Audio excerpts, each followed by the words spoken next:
नमस्कार। अगर आपको कुछ मिनट्स में बहुत कुछ सीखना है तो ये शॉर्ट क्लिप आपके लिए है। हमने बात करी कि हमें क्या खाना चाहिए थ्रू आउट और क्या नहीं खाना चाहिए या अवॉइड करना चाहिए। अब बात करते हैं कि कौन से कॉम्बिनेशंस हैं जो हमें अवॉइड करने चाहिए। जो पास्ता है लोगों को बहुत शौक है and I was surprise to know कि दूध में नमक हम लोग ऐड करते हैं। करेक्ट। जो कि एक अमेजिंग कॉम्बिनेशन है आपकी बॉडी को ख़राब करने के लिए। ये कुछ ऐसी चीज़ें हैं जब आप इसे सिंस आपने बताया क्विक फिक्स पे लोग विश्वास करते हैं। ये वीडियो चलता रहेगा और लोग जो है क्या करेंगे, नीचे कमेंट करेंगे, ये देखिए अभी मैं दूध में नमक डाल कर पीता हूँ, मुझे कुछ नहीं होगा। ये बातें गलत हैं। ये सब होने वाला है, मैं आपको बता रहा हूँ। I have been through all these things. तो जैसे हमने कहा दूध और नमक, दूध को लीजिए और नमक मिलाइए और पी जाइए, आपको कुछ नहीं होगा। आज पीजिए, कल पीजिए, लगातार पीजिए, 15 दिन पीजिए, 1 महीना पीजिए, 2 महीना पीजिए।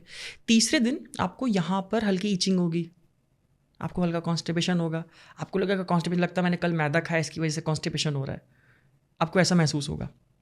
आपका हल्का लीवर इन्फ्लेम्ड आएगा, हल्का लीवर की प्रोफाइल हल्की बिगड़ी आएगी, या पेशाब में हल्का पीलापन आएगा, तो आपको लगेगा मैंने कल कम पानी पिया था इस वजह से ऐसा लग रहा है। वो भूल जाएंगे कि 4 महीने पहले उन्होंने लगातार दूध और नमक लिया हुआ है। बेसिकली लोगों को ये लगता है कि ये जो रॉन्ग फूड कॉम्बिनेशंस हैं इसको खाते हैं तो तुरंत कुछ नहीं होता है, इसीलिए कोई नुकसान नहीं करता, चलता है, खा लो चलता है। पर ये टाइम टेस्टेड कॉम्बिनेशन है। आज नहीं कर रहा है और आपको नहीं कर रहा है तो उसमें कई फैक्टर और भी इन्वॉल्व हैं। आपकी प्रकृति अच्छी है, डाइजेस्टिव फायर अच्छी है, इस वजह से उस गलती को भुला दिया जा रहा है, बॉडी भूल रही है। आप पचा पा रहे हो। कल को जो पॉटी करके आप उसे जाने दे रहे हो उसमें वो चला जा रहा है। जिस दिन आप कॉन्स्टिपेट हुए, आपकी अग्नि खराब हुई, आपको वो जो इफेक्ट आप ले रहे हो, स्लो पॉइजन ले रहे हो, वो दिखना शुरू हो जाएगा आपकी एनर्जी में, आपकी स्लीप में, आपके आहार में, आपके आनंद में, इन सब में दिखना शुरू हो जाएगा। तो ये जो फूड कॉम्बिनेशन होते हैं वो दूषी विष की तरह काम करते हैं। दूषी विष मतलब स्लो पॉइजन। हम लोग कहेंगे कि वैद्य जी ये तो हम कभी वंस इन अ वाइल खाते हैं, सब हमने आज पास्ता खाया, अब कभी 1 महीने बाद ये खा वही लेंगे। लोग होते हैं देवस जो वंस इन अ वाइल को बोलते हैं मैं 2 दिन में 1 ही बार खाता हूँ। ऐसा नहीं होता। स्वाद अलग, स्वास्थ्य अलग। नहीं खाना है मतलब नहीं। अगर इतना आधा चम्मच घी आपको फायदा करता है तो आधा चम्मच पास्ता नुकसान भी करता है। ये चीज़ आपको समझनी पड़ेगी। ये कॉम्बिनेशंस आप अपने बच्चों से, अपने आप से, अपनी फैमिली से जितना दूर रखेंगे उतना आप अस्पताल का बिल कम कर रहे हो। पुलिस से, वकील से, अस्पताल से इंसान को दूर रखना चाहिए ना। तो समझना है आपकी फैमिली का ये टेबल कल्चर में होना चाहिए। देखिए टेस्टी तो होता है, नो डाउट। मैंने जब पहली बार पास्ता खाया तो मैंने 2 बार ऑर्डर किया था। टेस्टी तो होता है ना। हाँ। मैं इसे डिनाई नहीं कर सकता। वाइट क्रीम वाला तो खास लेकिन उतना ही नुकसान करता है। मुझे समोसे बहुत पसंद है, अपने एक लोकल वेंडर से मैं समोसे बहुत पसंद है मुझे, पर मैं फिर भी बहुत ज़्यादा उसे नहीं खा सकता क्योंकि मुझे पता है कि जो मुझे पसंद है वो मुझे बीमारी बना सकता है। मैदा और डीप फ्राइड, और वो एक तेल को 5 बार इस्तेमाल करता हुआ, विष बनाता हुआ नुकसान करता है, पर वो टेस्टी तो लगता है ना। तो स्वाद अलग रास्ता है, स्वास्थ्य अलग रास्ता है। मैं अपने पेशेंट को ये बोलता हूँ कि अगर आप को मैंने 30 दिन का प्रिस्क्रिप्शन दिया है तो 26 दिन आप मेरी बात मानिए और 4 दिन आपका चीट डे है। आप काफ़ी अच्छे वैद्य हैं कि 4 दिन देते महीने में चीट डे करने के। इसीलिए मेरा पेशेंट काउंट ज़्यादा अच्छा है ना। हमको कुछ चीज़ों को बहुत ही स्थायी रूप से और जड़ता के साथ मानना पड़ेगा। हमें जैसे स्कूल की एक डायरी होती है उसमें नियम लिखा होता है ना, उस प्रकार से हमारे किचन के कुछ नियम होने चाहिए। रूल बुक होनी चाहिए कि भाई ये नियम है यहाँ का, और ना तो तुम यहाँ खाओगे ना तो बाहर खाओगे। पर इस बात को बहुत रिजिड होकर नहीं पेश, अगर मम्मी लोग बहुत रिजिड हो जाए अपने बच्चों के साथ तो वो बाहर जाके खाएंगे। तो you have to convince them in their language. उनको समझाओ कि होता क्या है। और यही रीज़न है कि मैं एडवोकेट करता हूँ आयुर्वेद को अगर प्रमोट करना है तो आपको बड़े बड़े बुजुर्गों और जवानों को नहीं बल्कि छोटे बच्चों को बताना चाहिए। माँ पहली वैद्य होती है अपने बच्चे की। गर्भ में जब बच्चा आ जाता है तो जैसा उसका खान पान रहता है, जब बच्चा प्राइमरी स्कूल में आता है उसका खान पान क्या रहता है, उसकी पूरी लाइफ उसको बनाता है। तो माँ को एजुकेट करना है, बच्चे को एजुकेट करना है। वो जो प्राइमरी लेवल ऑफ एजुकेशन होती है, A for apple, B for boy, A for Ayurveda. Beautiful. ये हमें समझाना पड़ेगा, उन्हें बताना पड़ेगा कि कौन से ऐसे फूड हैं जो अगर तुम स्पोर्ट्स में जाना चाहते हो तो तुम्हें क्या खाना चाहिए। अगर तुम चेस खेलना चाहते हो तो तुम्हें बादाम खाना चाहिए, क्योंकि बादाम खा के बुद्धि आती है, अस्थि और मज्जा धातु का विकास होता है, तो बुद्धि ग्रो करती है। तो ये जो छोटी छोटी करेक्शंस हैं हमको बचपन में लोगों को देना है। बचपन में पिज़्ज़ा और बर्गर और चीज़ और नहीं देनी चाहिए हमें। ये सबको पता भी होता है, पर प्रज्ञा अपराध जिसको बोलते हैं, गीता में लिखा है प्रज्ञा अपराध, क्राइम डन विद विजिलेंस। आपको पता है ये गलत है, पर फिर भी आप उसे करोगे क्योंकि आपको मज़ा आती है, स्वाद आता है, जैसे कहते हैं स्वाद आता है। मैंने ऑब्जर्व किया है कि कुछ लोग कहते हैं चलो लाइक बर्गर है या पिज़्ज़ा है या पास्ता है, इसे खा लेते हैं। And if a person objects किया मत खाओ चीज़ें, अरे यार तुम कैसे हो, मतलब ये क्या फालतू बातें, पिछड़े हो। अगर ये मैं ऐड ऑन करता हूँ, अगर तुम बर्गर इतना ही नुकसान करता तो ये बना ही क्यों है। इतने लोग खा रहे हैं, उनको देखो सब जीत हो रहे हैं। सिंपल सा जवाब है, इटली का पिज़्ज़ा है ना, पिज़्ज़ा इटालियन पिज़्ज़ा, सारी ब्रांचेस वहीं से आ रही होती हैं। इटली का व्यक्ति, एक इटालियन जब पिज़्ज़ा खाता है तो पिज़्ज़ा उसे नुकसान नहीं करता है। यहाँ पर कंसेप्ट आता है क्षेत्र का, जो मैंने सबसे पहले बताया, वो जिस देश का है वहाँ से इसका इजाद हुआ है। उसकी बॉडी टाइप बिल्कुल अलग है, उसकी अग्नि बिल्कुल अलग है, वो उसे पचा सकता है।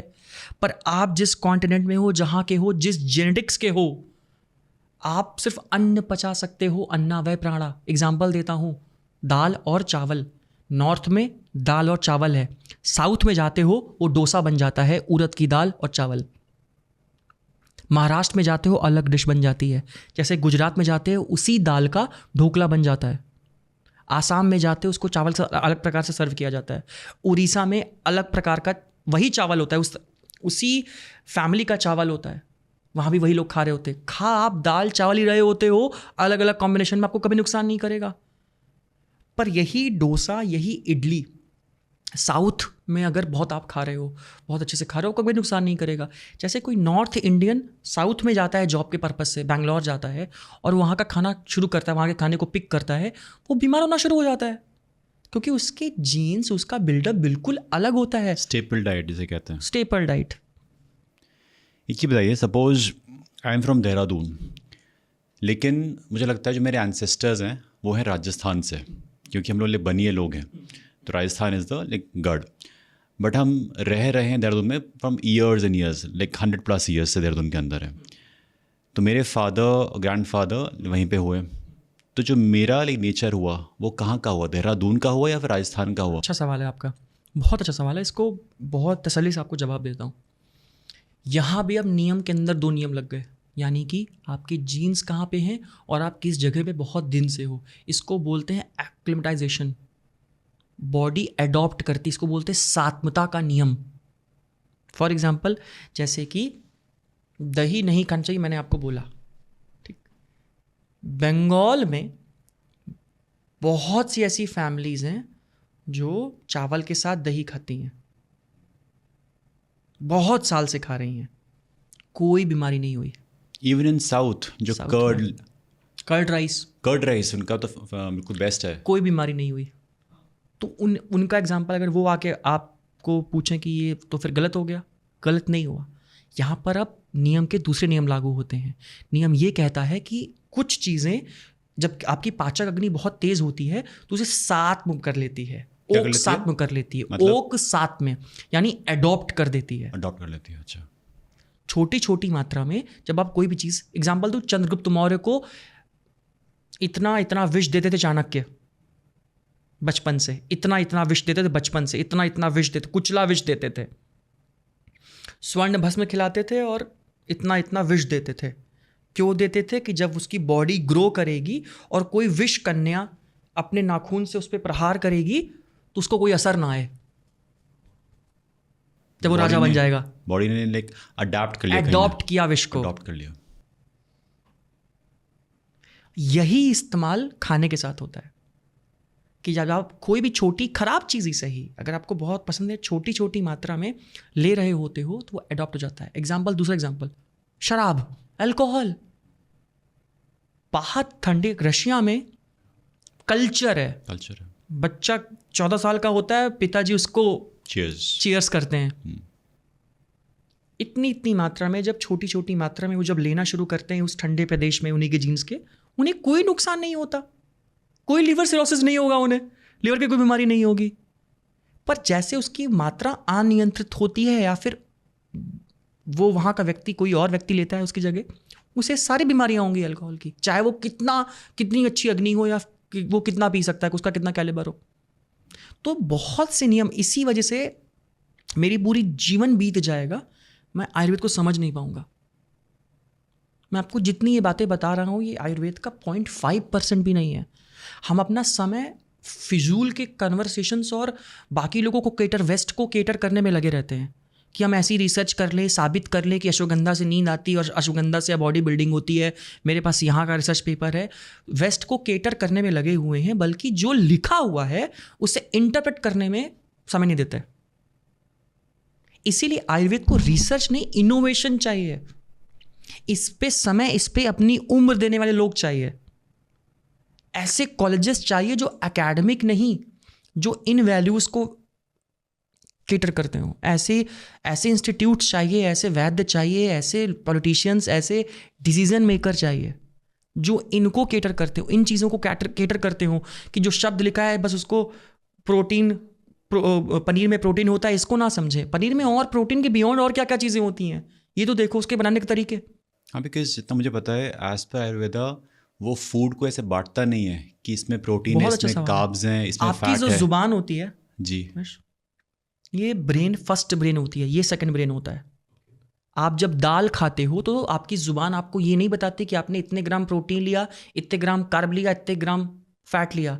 आपको सिर्फ ये बताती है ये मीठा था, ये खट्टा था, ये नमकीन था, ये कटु था, ये कसाय था। 6 food taste is our balance diet. जो षड्रस सिद्धांत है ये है पंच महाभौतिक सिद्धांत ही आपकी बॉडी बनाई है, आपको बनाया है, इस माइक को बनाया है, किताब बनाई है, पृथ्वी बनाई है, हर पूरे अस्तित्व पंच महाभौतिक अस्तित्व, 5 एलिमेंट्स ऑफ लाइफ, सबको पता है। वही खाना बनता है, वही आप, उसी से आप बनते हो। मैंने आपसे बताया ना कि गेहूं आपको क्यों नित्य सेवनी कहा गया, दूध क्यों नित्य सेवनी कहा गया, काली द्राक्ष नित्य सेवनी क्यों कही गई? क्योंकि जो उसका पंच महाभौतिक संगठन है वो आपकी बॉडी से बिल्कुल अलाइंड होता है। जब पनीर का जो पंच महाभौतिक संगठन है उसको बनाने के तरीके में वो उसमें घट जाता है, उसकी द्रवता कमज़ोर हो जाती है, उसका पार्थिव गुण कमज़ोर हो जाता है, तो आपकी बॉडी से अलाइन नहीं होता।